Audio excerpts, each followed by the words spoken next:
میں سب سے پہلے ملتمس ہوں جناب پروفیسر ڈاکٹر علامہ امجد علی جعفری صاحب سے کہ وہ تشریف لائیں. آپ کا عنوان اس سیمینار میں بہت ہی خصوصیت کے ساتھ اور اہمیت کا حامل ہے. آپ کا عنوان گفتگو جو ان کی ریسرچ ہے وہ ہے امام مہدی کا علیہ السلام کا منشور تعلیم و تربیت. میں ملتمس ہوں اعلیٰ صاحب سے وہ تشریف لائیں اور اپنے خیالات کا ساتھ. بسم اللہ. پر محمد و آل محمد صلوات.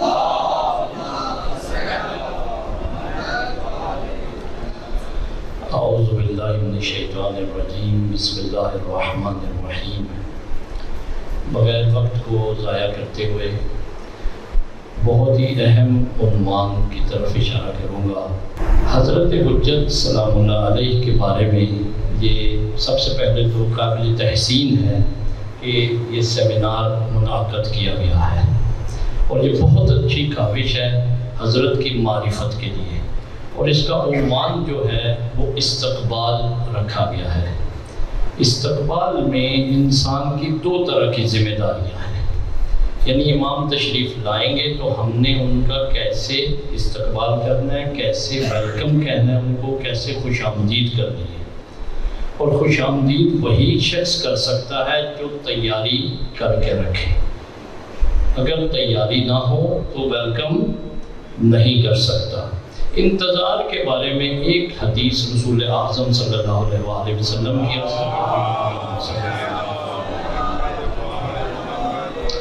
کہ حضرت حجت سلام اللہ علیہ کا انتظار کیسے کرو. رسول اکرم نے فرمایا کہ آپ حضرت حجت کا یعنی ہمارے قائم کا اس طرح انتظار کرو جیسے ماں اپنے بچے کے جوان ہونے کا انتظار کرتی. یہ رسول اعظم صلی اللہ علیہ وسلم نے دریا کو کوزے میں بند کر دیا ہے.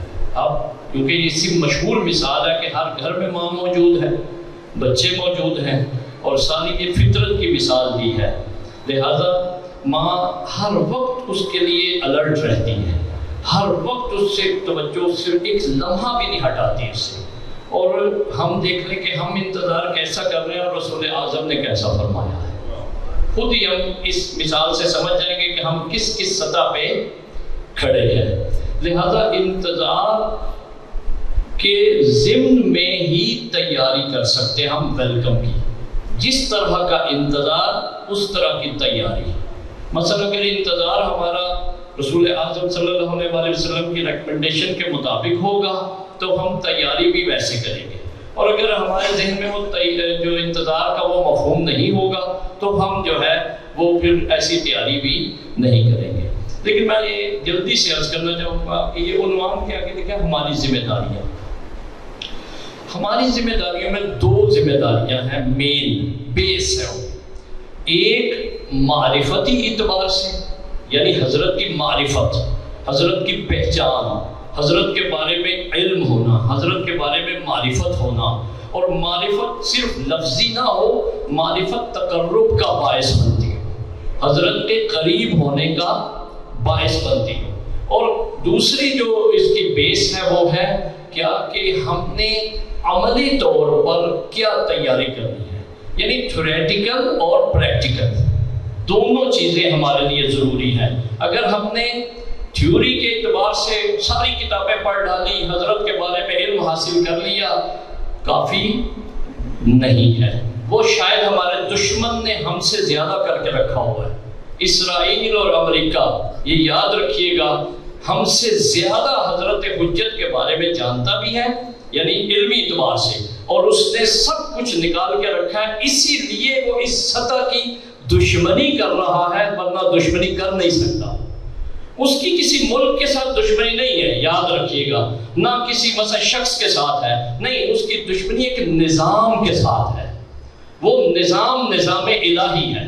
صرف دو نظام کائنات میں جو رائج ہے دنیا میں, ایک نظام الہی ہے وہ ولایت ہے, اور ایک نظام طاغوت ہے, سرکشوں کا نظام ہے. وہ دونوں میں ایک کا رئیس جو ہے شیطان ہے, وہ سرکشوں کا ہے سرپرست, اور ایک کا رئیس خود خدا ہے, اور اس کے بعد رسول اعظم صلی اللہ علیہ وسلم اور اہل بیت علیہ السلام ہے. لہذا ہم نے اس معرفتی میدان سے عمل کی طرف جب سفر کرنا ہے تو سب سے پہلے تعلیم و تربیت ہے اس کے لیے۔ اگر ہماری تعلیم و تربیت کا نظام، یہاں تھوڑا سا میں اور اوپن کروں گا، اس کو واضح کروں گا، دنیا کے سسٹم 4 بنیادوں پہ چل رہے ہیں: پولیٹیکل سسٹم، اکنومیکل سسٹم یعنی اقتصادی نظام، سیاسی نظام، تعلیمی نظام اور تربیتی نظام۔ اس کے تحت دنیا آگے بڑھ رہی ہے۔ اس وقت ہمارے ملکوں میں خاص طور پہ کہیں بھی ان 4 نظاموں میں سے کوئی بھی رائج نہیں ہے، آشنائی بھی بہت کم ہے۔ مثلا آپ میں سے بزرگ تو جانتے ہیں، یقیناً علماء بھی جانتے ہیں، بزرگ جوانوں سے پوچھا جائے کہ ہمارا اسلام کا پولیٹیکل سسٹم کیا ہے تو ان کو زیادہ تر نہیں پتا ہوگا۔ ان کو کہ ہمارا اقتصادی نظام کیا ہے تو ایک کتاب اقتصاد ہونا کہیں گے، وہ بھی سمجھ نہیں، ہر بندے کے پاس کی بات نہیں ہے، تو لہذا پتہ یہ چلا یہ 4 سسٹم ہیں۔ اور اسی کے ساتھ ایک بات یہ کروں گا کہ دنیا میں جو تفرقہ ہے، یعنی جو گروہ بنے ہوئے ہیں، لڑائیاں جھگڑے مسلمانوں میں غیر مسلمانوں میں پڑے ہوئے، اس کی وجہ یہ ہے کہ ان تمام 4 سسٹمز کو دنیا نے الگ الگ کر دیا ہے۔ یعنی حکومت کوئی اور کرتا ہے، تربیت مولوی کرتے ہیں یا مساجد میں ہوتی ہے، اور تعلیم کوئی اور دے رہا ہے، اور اقتصاد کوئی اور چلا رہا ہے۔ جب یہ ایک ذات میں اکٹھے نہیں ہوں گے تب تک کبھی تفرقہ ختم نہیں ہو سکتا، کیونکہ وہ اس طرف کھینچتا ہے، وہ اس طرف کھینچتا ہے، وہ اس طرف کھینچتا ہے۔ آپ دیکھیں مثال دو، آپ کا بچہ ہے جب وہ اسکول جاتا ہے تو اس کو لبرلزم کی، سیکولرزم کی تعلیم دی جاتی ہے، اور جب وہ قاری صاحب کے ساتھ جاتا ہے تو اس کو جو ہے وہ اسلام کی تعلیم تربیت کی جاتی ہے۔ دونوں ایک دوسرے کے مخالف ہیں زیادہ تر، اور اس کے بعد جب وہ سیاست کو دیکھتا ہے تو اس کو کچھ اور ہی نظر آتا ہے، اور جو اقتصادی پوائنٹ آف ویو سے جب جاتا ہے تو اس میں حرام و حلال سارا کچھ مکس ہوتا ہے۔ تو پتہ یہ چلا کہ یہ اللہ نے جو چاہا تھا کہ سارے نظاموں کو ایک ذات کی میں رکھا جائے، وہ ذات امام کی ذات ہے۔ یعنی نماز بھی امام پڑھائیں گے، ہدایت بھی امام کریں گے، اسی طرح جو رئیس اور حاکم من کنت مولا فہذا علی مولا، وہ بھی امام ہوں گے۔ اسی طرح تمام ممالک میں سب فیصلے امام کی ذات کرے گی۔ لہذا جب قوم نے اسے جدا کیا تو لڑائیاں شروع ہوئی، جھگڑے شروع ہوئے۔ یہ آپ کو میں راز اور بنیاد بتا رہا ہوں لڑائیوں کی کیوں چل رہی ہے، آپ یہی ذہن میں رکھ لیں کہ جب تک ایک شخصیت میں یہ ساری کوالٹیز نہ ہوئی اور اس کو نہ مانا گیا تب تک کبھی دنیا میں سکون نہیں ہو سکتا۔ اب ہم دیکھتے ہیں تعلیم کا نظام کیا امام کا، تاکہ میں دیر نہ کروں۔ حضرت حجت کا کوئی نیا نظام نہیں ہے، بالکل یہ نہیں کہ انہوں نے کوئی الگ سے نظام لانا ہے، نہیں۔ حضرت حجت کا نظام قرآن ہے، تعلیم کا، کیونکہ قرآن کیا ہے؟ تعلیم کے لیے کتاب ہے، اور اس میں سب کچھ لکھا ہوا ہے۔ لا رتب ولا یابس الا فی کتاب مبین، ہر خشک و تر کا علم اس میں ہے۔ اور بلکہ پہلا جملہ ہی جو اللہ نے نازل فرمایا تھا بسم اللہ کے بعد، وہ کیا تھا؟ اقرا، اے رسول پڑھو۔ پتہ چلا یہ نظام تعلیم ہے۔ اس میں ہم خلاصے کے طور پہ عرض کر دیتا ہوں، حضرت حجت نے انبیاء کی اور بالخصوص حضرت محمد مصطفیٰ سلام اللہ علیہ صلوات اللہ علیہ کی جو تعلیمات ہیں، ان کا جو طریقہ ہے، وہ سب اس کو رائج کرنا ہے، جو کہ وقت نے رائج نہیں ہونے دیا لوگوں کی کمیوں کی وجہ سے۔ اب اس کی میں لسٹ بتا رہا ہوں۔ قرآن کی جو تفسیر ہے، فوراً قرآن کے بعد لوگ منحرف ہو رہے تھے انہی ایام میں، یہ جو ایام چل رہے ہیں، لوگ منحرف ہو رہے تھے۔ فاطمہ الزہرا سلام اللہ علیہ نے خطبہ فدقیہ میں قرآن کی تفسیر کی پوری، کہ لوگ ادھر ادھر نہ چلے جائیں۔ جب کیونکہ وقت اس وقت تھوڑا تھا تو امیر المومنین علیہ السلام نے اپنی دور حکومت میں سن 36 ہجری میں جا کے کافی سال بعد جو ہے 25 سال بعد پھر فاطمہ الزہرا کے خطبے کی تفسیر کی نہج البلاغہ کی صورت میں۔ خدا کی قسم میں پڑھ کے کہہ رہا ہوں تحقیق کے بعد، ہر سیدہ سلام اللہ علیہ کا جو جملہ ہے خطبے میں، اس کے اوپر 2-2 3-3 خطبے ہیں امیر المومنین علیہ السلام کے۔ پہلا جملہ ہے کہ میں دیکھ رہی ہوں کہ یہ جہالت سے بھی بدتر، رسول اعظم سے پہلے سے دور جاہلیت سے بھی بدتر تم چلے گئے ہو۔ کئی خطبے امیر المومنین کے دور جاہلیت کے بارے میں، یعنی لفظ بی بی نے ادا فرمایا، اور جو ہے امیر المومنین نے تفسیر کی کہ جہالت ہوتی کیا ہے، کسے کہتے ہیں جہالت، ضرور اس کو اس تناظر میں پڑھیے گا۔ اس کے بعد امیر المومنین کے خطبے تھیوری کے اعتبار سے سنا دیا سب کو۔ اس کے بعد خطبوں کا جو عمل ہے وہ کربلا ہے، خطبوں کا جو عمل ہے عملی طور پر پریکٹیکل میں وہ کربلا ہے۔ کربلا میں سید الشہداء نے انہی خطبوں کا، امیر المومنین کا، اور خلاصے کے طور پر اپنی مادر گرامی فاطمہ الزہرا سلام اللہ علیہ کا خطبہ جو ہے وہ کیا کیا، پیادہ کیا، اس کو پریکٹیکل میں کربلا میں دکھایا۔ اس کے بعد اس کربلا کی جو تعلیمی طور پر تفسیر کی وہ امام سجاد اور جناب زینب عالیہ سلام اللہ علیہما نے کوفے اور شام میں اس کو وبا کیا، وہاں یہ پیغام ہوا۔ یہ سلیبس ہے سارا، یہ کل علم ہے، یعنی قرآن کی تفسیر، سیدہ کا خطبہ، سیدہ کے خطبوں کی تفسیر، امام مولا امیر المومنین کے خطبات، امیر المومنین کے خطبات کی شرح کربلا، اور عملی طور پر، اور عملی طور پر اس کربلا کی جو وضاحت ہے اور تفصیل ہے اور اس کو انحراف سے بچانا ہے اور اس کو بتا دینا ہے، وہ جناب زینب عالیہ اور امام سجاد کے خطبات۔ یہ آپ ذہن میں رکھ لیں، اپنی زندگی میں یہ ضرور پڑھیں اگر آپ نے حجت کے قریب ہونا ہے۔ میں آپ کو دست بستہ عرض کروں گا، علماء یقیناً پڑھتے ہیں، آپ میں بھی بعض دوستوں نے پڑھے ہوئے، لیکن میں جوانوں سے خاص طور پہ کہوں گا اگر آپ نے حضرت حجت کا منشور تعلیم سمجھنا ہے، تربیت سمجھنا ہے، تو یہی میں نے جو ٹریک آپ کو بتا دیا ہے، یہ ٹوٹل یہ ٹریک ہے، اس کے علاوہ کوئی ٹریک نہیں ہے، اس کے علاوہ کچھ بھی نہیں ہے۔ حضرت نے کیا کرنا ہے، کیونکہ بالکل، کیونکہ رسول اللہ نے فرمایا اسمہ اسمی کنیتہ کنیتی، میرا اسم اس کا اسم ہے، میری کنیت اس کی کنیت ہے، اور تمام صفات انبیاء، تمام صفات اولیاء، تمام صفات ائمہ اللہ نے ایک ذات جو مہدی سلام اللہ علیہ ہے ان میں جمع کر دی ہے۔ اسی لیے فرمایا بقیت اللہ، اللہ کا باقی رکھا ہوا، خیر لکم، تمہارے لیے خیر ہے، ان کنتم مومنین، اگر مومن ہو، بقیت اللہ تمہارے لیے خیر ہے اگر مومن ہو، اگر مومن نہیں تو تمہاری خیر نہیں ہے، اگر مومن نہیں تو تمہاری خیر نہیں ہے۔ پھر لہذا عزیزان محترم، بس تھوڑا سا اور زحمت آپ کو دوں گا، حضرت کا منشور طریقہ تعلیم کیا ہوگا، یہ تو میں نے آپ کو بتایا کہ وہ کون سے ٹیکسٹ پہ بیس کریں گے، کو ٹیکسٹ ان کا کیا ہوگا یہ میں نے بتا دیا آپ کو، یعنی کتاب ان کی کون سی ہوگی یہ میں نے آپ کو بتا دیا، یہی سب کچھ ہوگا۔ اس کے علاوہ اس کے بعد طریقہ کیا ہوگا، یزکیہم ویعلمہم الکتاب والحکمہ، یہ طریقہ ہوگا۔ سب سے پہلے حضرت حجت پاک کریں گے، پھر تعلیم دیں گے۔ یزکیہم، کس سے یزکیہم؟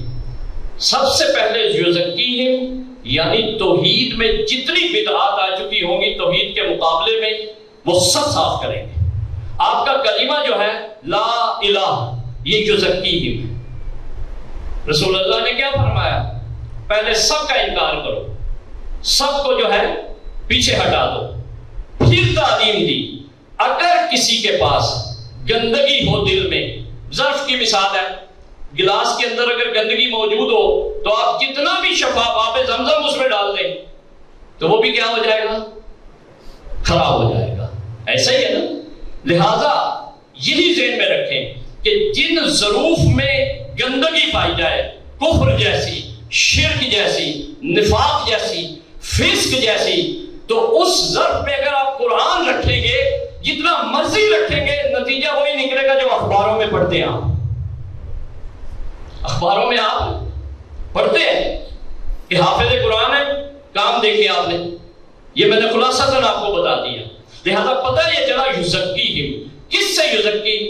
توحید کا عقیدہ خالص، رسالت کا عقیدہ خالص، امامت و ولایت کا عقیدہ خالص، پہلے سب سے یہ پاک کرنا ہوگا، اور اس کے بعد عدالت الہی کا طریقہ جو ہے وہ خالص ہو، اور اس کے بعد جو ہے پھر حضرت حجت جو ہے اس